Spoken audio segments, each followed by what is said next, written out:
हाय दोस्तों। आप सभी कैसे हैं। और चलिए अब हम शुरू करने जा रहे हैं ध्रुव की कॉमिक उड़ती मौत का पार्ट 3।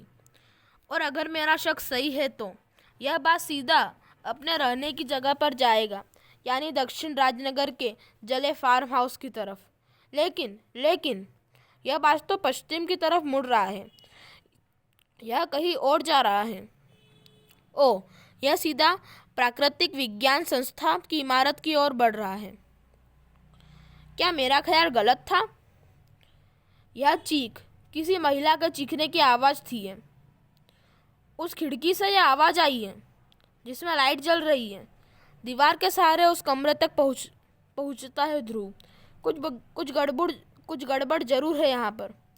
अंदर से रास्ता ढूंढकर उस कमरे तक पहुंचने में वक्त लग सकता है, सबसे तेज रास्ता होगा। लेकिन कमरे के अंदर झांकते ही ध्रुव आश्चर्यचकित रह गया। लेडी बर्ड प्राकृतिक विज्ञान संस्थान के उस कमरे के अंदर मौजूद थी। लेडी बर्ड, यह आखिर यहाँ पर क्या कर रही है?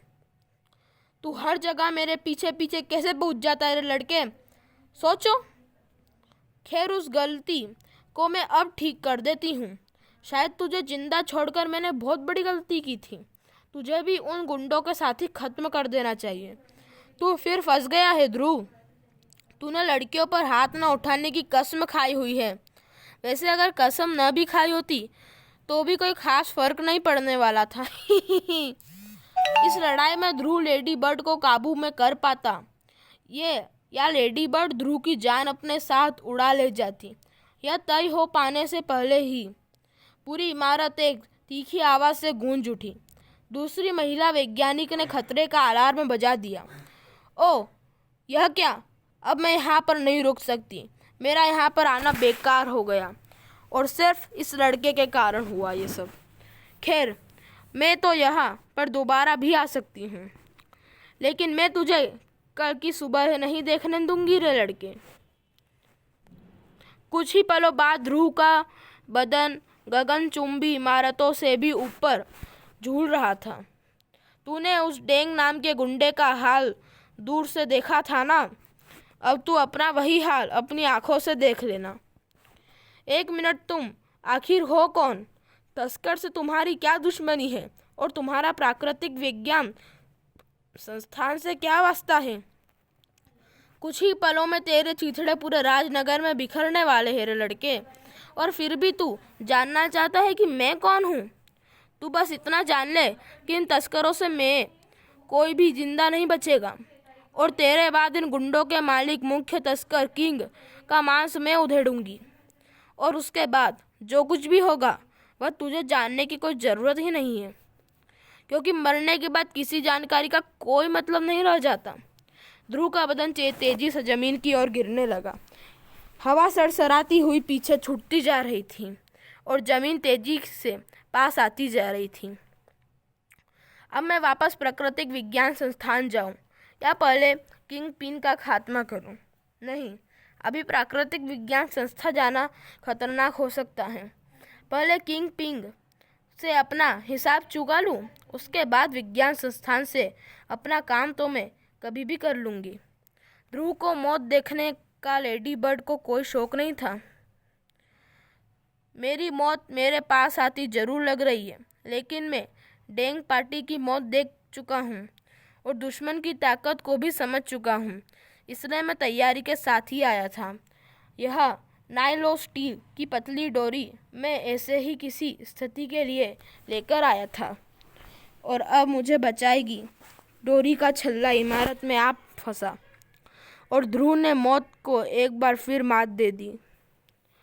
अब सबसे पहले प्राकृतिक विज्ञान संस्थान जाकर लेडी बर्ड के वहाँ पर आने का कारण पता लगाना होगा, और फिर प्राकृतिक विज्ञान संस्थान में वह जो भी थी ध्रुव यहाँ पर रीना के सामान में से कुछ ढूंढ रही थी।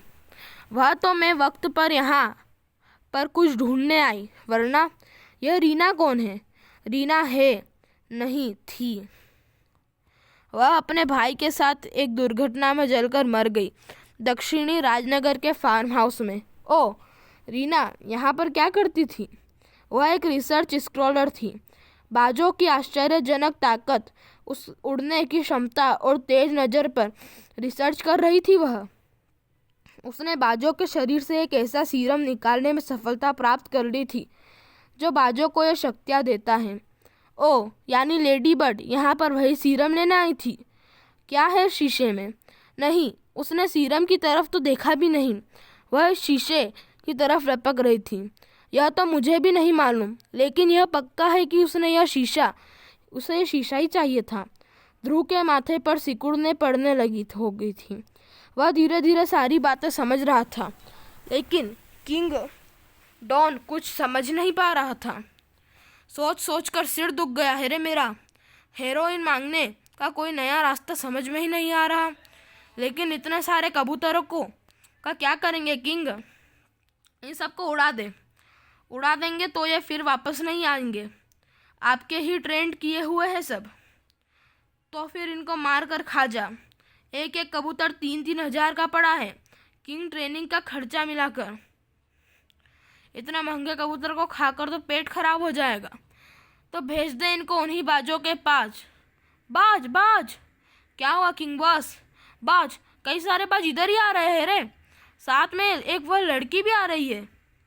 सारी खिड़कियां, दरवाजे, स्टील के शटर और बिल्डिंग के अंदर घुसने के सारे रास्ते बंद कर दे। एक एक रोशनदान को सील कर दे।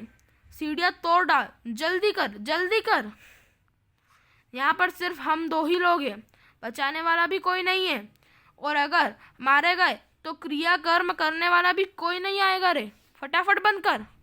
लेडी बर्ड किंग डॉन की तलाश में मंजिल तक आ पहुंची थी, लेकिन मंजिल के अंदर घुसने के सारे रास्ते बंद थे। बाजों तक के घुसने पाने की जगह नहीं छूटी थी। लेकिन लेडी बर्ड को इसका आभास था और वह पूरी तैयारी के साथ ही आई थी। हमला शुरू हो गया था। खिड़कियों के स्टील शटरों और दीवारों की पुरानी ईंटों ने जवाब देना शुरू कर दिया था। बम बम। कुछ ही देर की बात थी। उसके बाद किंग डॉन की जान लेडी बर्ड के रहमो करम पर थी। बॉस, हर धमाके के साथ मेरी धड़कन दुगनी होती जा रही है। सच कहता है। चेले यहाँ से भागने का मौका ढूंढ। रास्ता। अंदर जाने का रास्ता खोलने के लिए बम हवा में उड़ा और हवा में भी नष्ट हो गया।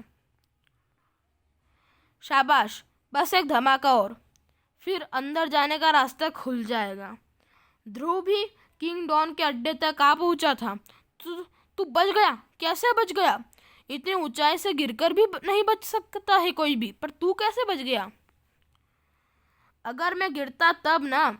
और अब मुझको यह बताओ कि तुम इन स्मगलरों को जान से क्यों मारना चाहती हो?